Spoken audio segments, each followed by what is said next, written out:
The transportation and logistics industry has its own set of challenges. In the hot seat, industry thought leaders take on M&A and what's driving the future of transportation and logistics. Are you ready for the hot seat? Welcome to In the Hot Seat with the Tenney Group. I'm Spencer Tenney. It's good to be with you. My next guest invests in a lot of things, but he does not invest in stories. I will unpack that here in just a minute. But with me now, let me introduce you to Managing Partner of ProChain Ventures, JP Keating. JP, welcome to the Hot Seat. Hey, Spencer, thanks for having me. Excited to be here today. This will be fun. Well, listen, we got a lot of ground to cover, sir, and some exciting things across the venture capital, supply chain space, things our audience, I think they're going to find fascinating. But before we heat things up a little bit, why don't you just take 30 seconds and tell us a little bit about the work that you're doing at ProChain Ventures? Sure, sounds great. So, like you said, JP Keating, Managing Partner of ProChain Ventures. I founded the firm after spending about 27 years in Fortune 500s, leading supply chain management, operations, logistics programs across the board. And so I built this firm really to serve my peers and to solve real problems. And so we invest very early in supply chain, logistics, industrial systems that matter when failure is not an option. So, we built this firm, like I said, specifically to solve real problems in a space that most people don't have a clear understanding of.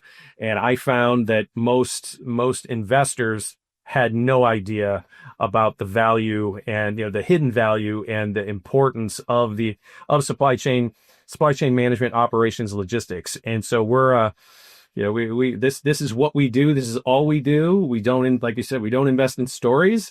Our term is we invest in systems that survive contact with reality.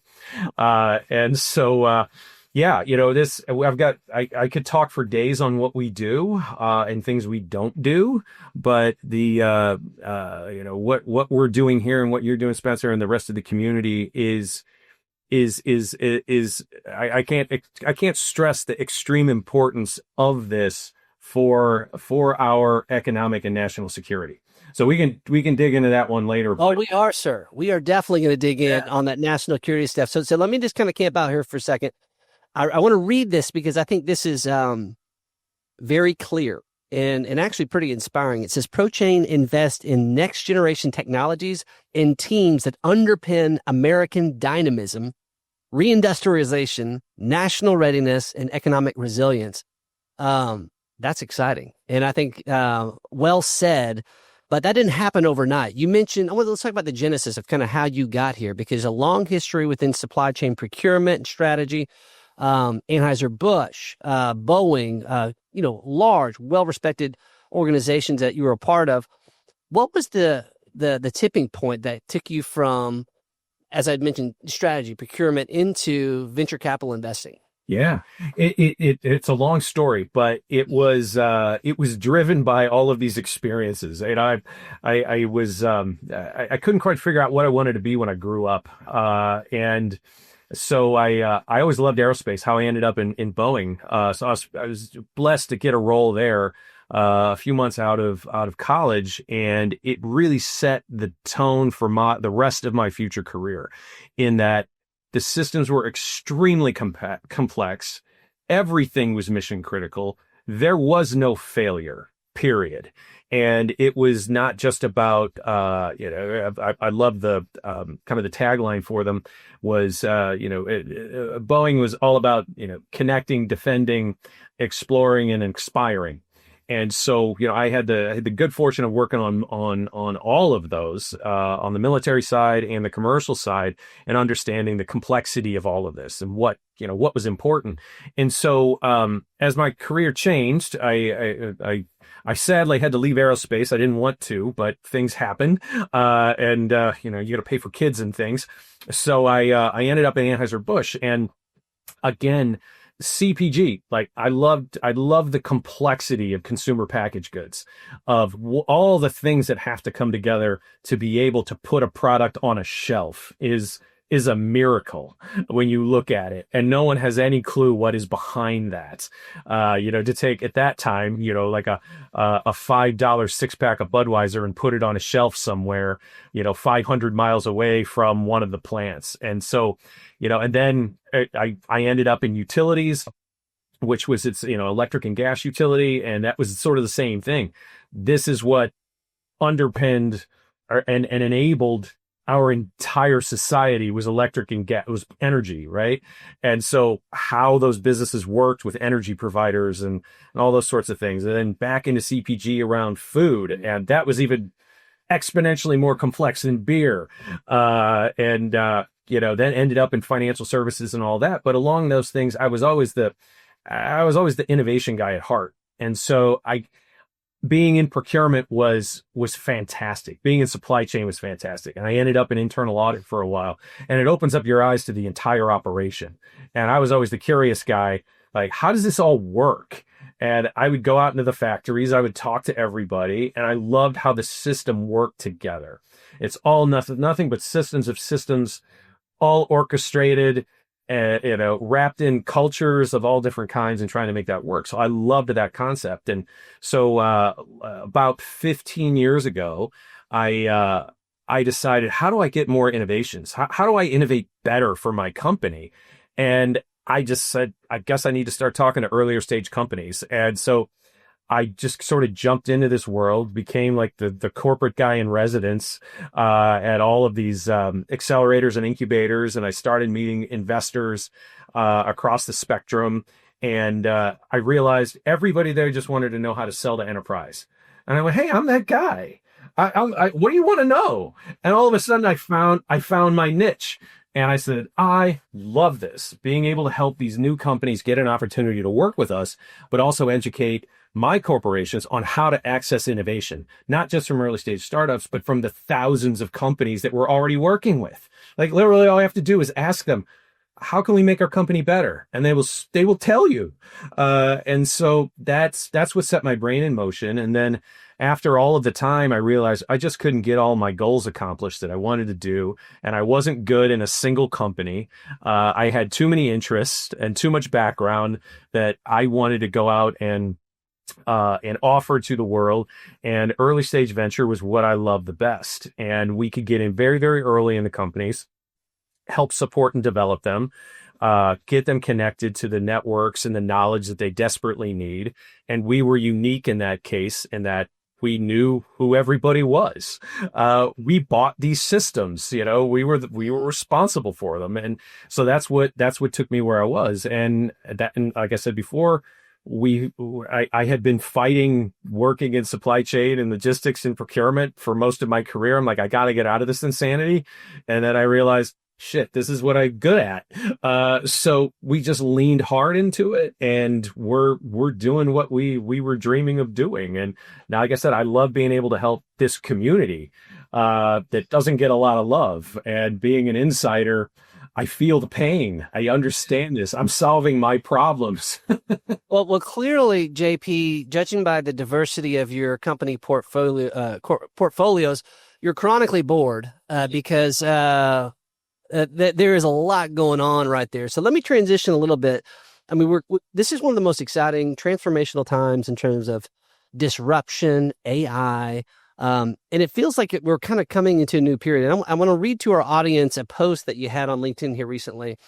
It says, Elon Musk said it plainly at Davos, AI will overhaul global supply chains by 2026, not optimize them. That kind of reset doesn't create incremental winners.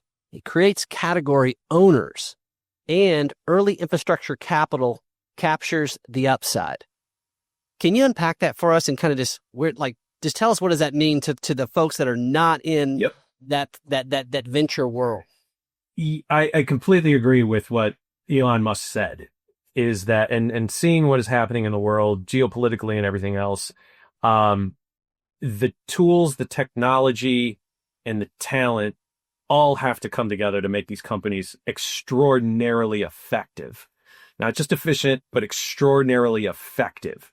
And everybody's worried about replacing people. This is not about replacing people, because I can guarantee you we don't have enough people to do the work. Even if we implemented all the technology, there's still so much need for a human in the loop of everything. Right. But again, the transportation businesses, we operate on paper thin margins. So in any way to continue to operate that company as you want to do it, every single tool available to you has to be considered. You have to review all of the processes. You have to look at the technology, because whoever is doing it is going to win. And I know people fear technology. I used to. I went through plenty of SAP and Oracle implementations and wanted to just bang my head on the table. But this is beyond that. These technologies are so good and can automate so many things that they're no-brainers once you touch them. It's not being afraid of them, it's learning these things. And as soon as you do, you will see the power in them.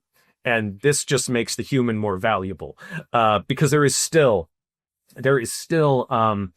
insider information. And so these are things that I have to constantly explain to people who are afraid of AI, right? The AI is built off of information that is provided. So it doesn't have everybody's inside proprietary knowledge. That's still your moat. Now you just take it and you juice all of that internal knowledge, combine it with collective knowledge, and you can still keep your edge. So that's what we like. Like, we're not, we don't do like all the hyped up AI that everyone sees out there. They are tools that feed and augment specialized, narrow tools for solutions to provide solutions in the supply chain systems that we look at. So, it's narrow pieces across that spectrum. I kind of say everything from demand planning to delivery, right? Or fencing to end. So it's happening. I mean, it's happening in a big way. And it's going to continue to evolve. So as soon as you learn something will change. But I would encourage everybody, just embrace it. It's not going away. So let's lean in there a little bit. And for your organization specifically, where are you deploying capital right now? What are the most urgent problems that you're excited about? The ProChain's attacking. Yeah, so in the portfolio you kind of see a theme.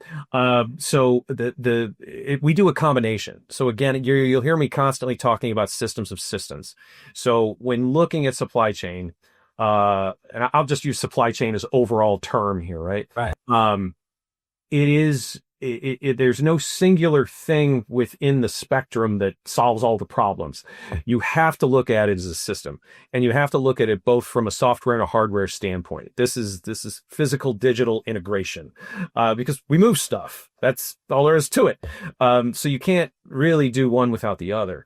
So we're very selective about what we look at and the problems that we solve. So we do a lot of what we'll call decision systems, if you will. So a lot of software, like again, everything from like demand planning, procurement, whatever, kind of name that down the thing.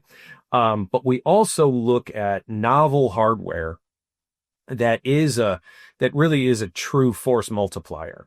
And technology that we have deep backgrounds in. That is, some of it is hyped, but we avoid the hype ones, and we only really focus on cargo mobility. We don't move people, so we stay away from that. I was in the people moving business, and that is not a great business to be in. It spends a lot of money, but as you can see from the portfolio, we invest in autonomous, unmanned cargo aircraft, not buzzy little quadricopter drones that move pizzas and smoothies. Our stuff is heavy lift, long range, high value, that has commercial, industrial, and military applications. We don't do ISR drones. We don't really do anything like that. ISR, if your folks don't know, like intelligence, surveillance, and reconnaissance. So like a lot of imagery drones. We integrate a lot of technology from that, but we don't really invest in that kind of hardware. We've got three other portfolio companies that again build on this and work through the system of intermodal as well. So my favorite, I can't say my favorite. I won't say my favorite. They're the local ones. You just said it. I did. They're all my favorites. Today's favorite. All your children the same, always. Today's favorite is Intramotive. They build retrofit drive systems and autonomy systems for rail cars. So they build autonomous, self-propelled, battery-powered rail cars, and they are doing an outstanding job. These are already deployed in the field. They're already generating revenue. They're primarily deployed right now in mining and short line operations. But again, we saw this technology because I worked on a railroad in one of my past lives in a short line railroad, and I saw the immediate value, like within seconds of just talking to them, and went, why hasn't this already happened? And so we looked at that one, we did that one. They're doing well. And again, it's part of the system. And so to build on that, we just did an investment in a company called Logic. It's a robotic pallet company that also has I'll call it extremely automated racking systems, transportation management systems, warehouse management systems, all built in. So we looked at that and went, that is a perfect complementary solution for moving pallets from a rail car onto a truck. Now, we haven't invested in any autonomous trucking companies, but that's already been in play for years. We're not going to get into that, but it's more enabling technology to make these supply chains and logistics so much more efficient and effective and increasing throughput. So those are the other ones. We have another company called Regent Craft, which is a sea glider company. So it's, I'm going to nerd out. It's a ground effect aircraft that operates about 30 feet above the water. You can look at the physics. The technology has been around for a long time. We knew the tech. Again, since my time at Boeing, all of our unmanned system stuff was stuff that I worked on 20 years ago. The technology wasn't quite there yet, but now the computing power exists, the regulatory exists. This is a great time to do what we do. The same with Regent Craft. It's a high speed maritime transportation, fits a fantastic gap that it needs so many more missions. Well, listen, I want to camp out there and I'll nerd out with you. So I was trying to be cool with my son last night as I was kind of prepping for this, and we're looking at these military gliders, and I'm like, son, check this out. And he thought I was the greatest, and I was cool. So, but I want to tie that in. We've talked about this connection between supply chain and national security. Tell me about help our audience understand what is the connection between the two. Absolutely. So, I'm sure pretty much everybody on here has probably heard it in some form over the years. And this quote's been attributed to probably every military commander out there, from, Sosa to, Omar Bradley to whoever the latest is that, amateurs talk strategy, professionals talk logistics. And that is very true, because no national security mission can be executed without perfect logistics. And we've seen examples of this in the last month, right? Logistics and supply chain is literally a domain of war, period. We have been fighting this war for decades, and people truly just don't get it, mostly, in that we can see everything that is happening with China right now. And we have been disarmed for the last 30, 40 years. And politics, regardless of politics and who knows what, the United States as a nation did a lot of things that seemed to make sense at the time. So we can't fault a lot of people, but here we are. And so now, if we are looking at how do I put this softly? Defending our nation, continuing to project power, and being a leading power in the world, that is not whatever communist, authoritarian dictatorship. We have to do some things dramatically different, and supply chains will decide who wins. What we do pretty much decides who, eats, who builds, what moves, and how we fight. This is a national vulnerability. It has been. I mean, all conflicts are, and we built our fund to solve these problems, and to work with these things. The tools that we have were built for very specific reasons. The things we did were for very specific reasons, but we've seen that most of them have broken or they don't serve the mission. It's fragile. Everything here is fragile now. We've seen this with COVID. We've seen it with Suez Canal. We've seen it on micro scales in everybody's lives here. Like, what the hell happened with the snow? Where did that come from? Or you've got sick people in this thing, or something doesn't get shipped. And that just breaks everything down from there. And so we work on fixing that fragility. But this is one of those things where we're out of time. We were out of time 15 years ago, and now we're trying to catch up. And so in order to do that, we have to do things in dramatically different ways.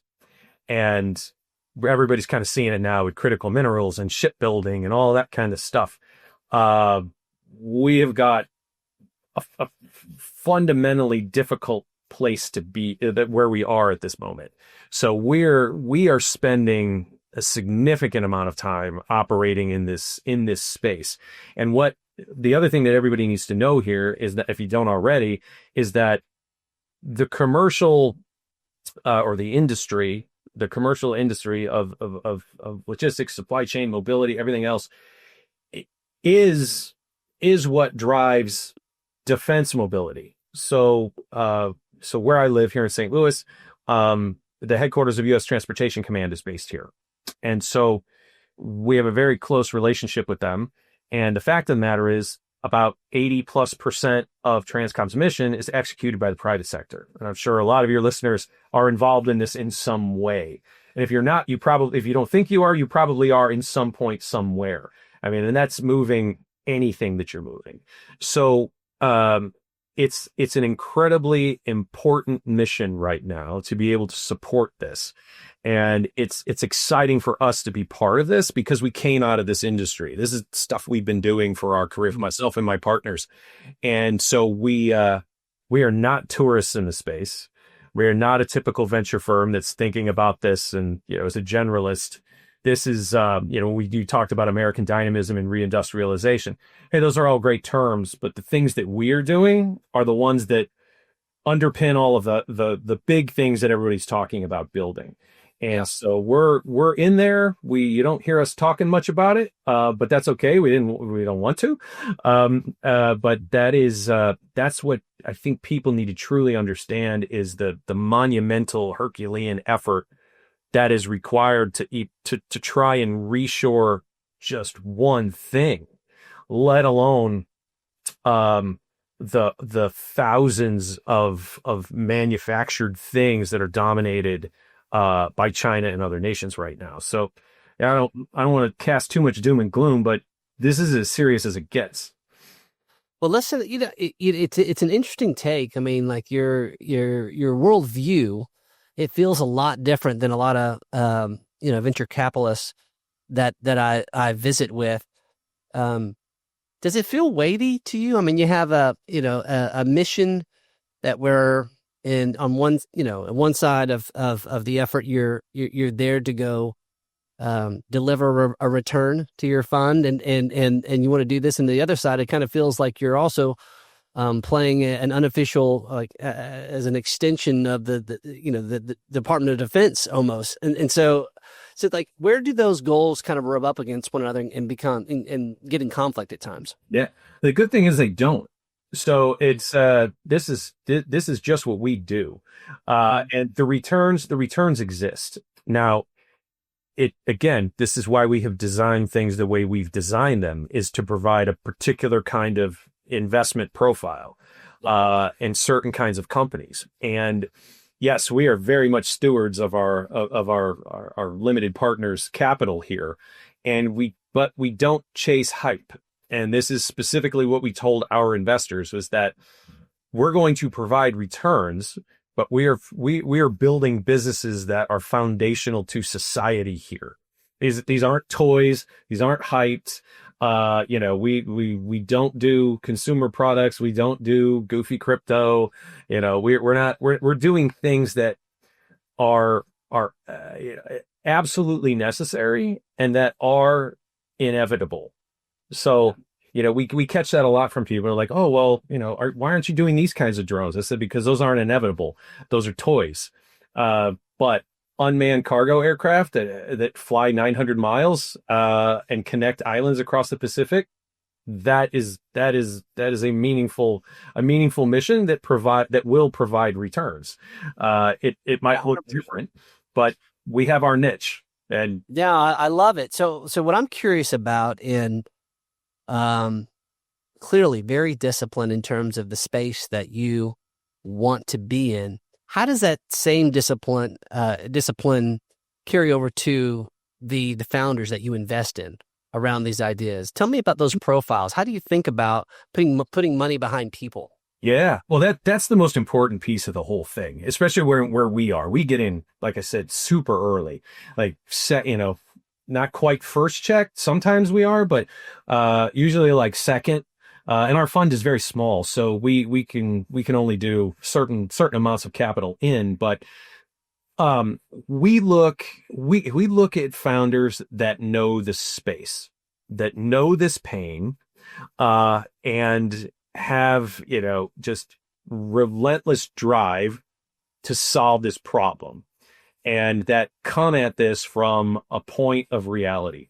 So I always say, my favorite kind of founders are like pissed off former corporate people who have a great idea, but just didn't have a channel to do it inside their companies, or the real know-how on how to build a company. And that's okay. But if you got a great problem or a great solution to a problem that and like, we love niche problems, because you all out here know there's all kinds of wacky stuff out there that cause huge problems, but it doesn't hit any public radar out there. So we spend a lot of time looking for those, and we just we look for relentless people who are extremely resilient and that are reliable and understand this mission. Like, we won't quit. And that is, those are the kinds of people we like to work with, because we're there to help them with their journey throughout, through the next 10 years, potentially, because we get in really early. So that's what we look for. And, folks that are just trying to, flip a company really fast, we're not interested in any of that. But if we want to build something meaningful, substantial, that fits into a solution that solves a real, meaningful, large problem, we're in, and we're here to help. I love it. Where our worlds kind of collide on the M&A side, we find ourselves kind of in a similar place, trying to solve big problems within our industry. We're just using M&A as the instrument to do that in most cases. I'm curious how you think about the next 24 months. What would be a high conviction bet that you would kind of be eager to make based on the developments you see happening over the next 24 months? Yeah, there's a lot of things we want to do. I still the same themes are will continue sort of where we are. The one that we're working, the few things that we're working on right now that are going to deploy and are already being deployed is synthetic workforces. This is having AI employees that are incredibly brilliant, because they're trained by the people who do this job, and have stripped out all of the waste. And so that, again, it is an inevitability. Still plenty of autonomous systems in different ways. Like, I'm not a big fan of humanoid robots. There will be a place for them, and there will be a few companies that will endure. There will be a huge shakeout in that one. It's kind of like a lot of things, but they have a place. But I do like I do like sort of single or relatively small multi-use robotic systems. So they don't have to be super complicated. They can solve a couple of problems and off you go and enable things. Intelligence. So we're a big fan of supply chain intelligence. And so this is why we spend a lot of time in the geospatial space as well, looking for all of those signals out there and all of this noise from an imagery sort of an imagery standpoint, but also from a lot of the sentiment analysis and everything else that can be picked up. And what kind of signal is that sending to two companies that are trying to plan all of this out? So we're investing a lot into that as well. There's a million things out there, but we're also where we're investing our time and effort is on the regulatory side of things. So like, we're not afraid of regulatory. Where this has been my life for my entire career. It's just part of the game. You embrace it and you go. But being able to engage much more heavily with the regulators and educate them as to the importance of all of this technology for economic and national security. So that's where, like I said, we talk about investment. We're investing a lot of time in that world so that we can continue to enable these innovations in the future and get them adopted by not just the governments, but by the overall enterprise. Is the advocacy around that effort, is that to undo existing regulations? Is it to shape future regulations? What are you trying to accomplish there? Yeah, it's a combination. Most of it, I'm not a let's get rid of all regulations guy. That's never a good policy, because they're there for very good reasons. Again, I came from a compliance and audit background. There are things there for very, very, very good reasons, and they should remain, especially when it comes to safety, when it comes to environmental. It's just, I'm not one of those evil people that say, "Oh, it's okay." The problem is that does not matter to our adversaries.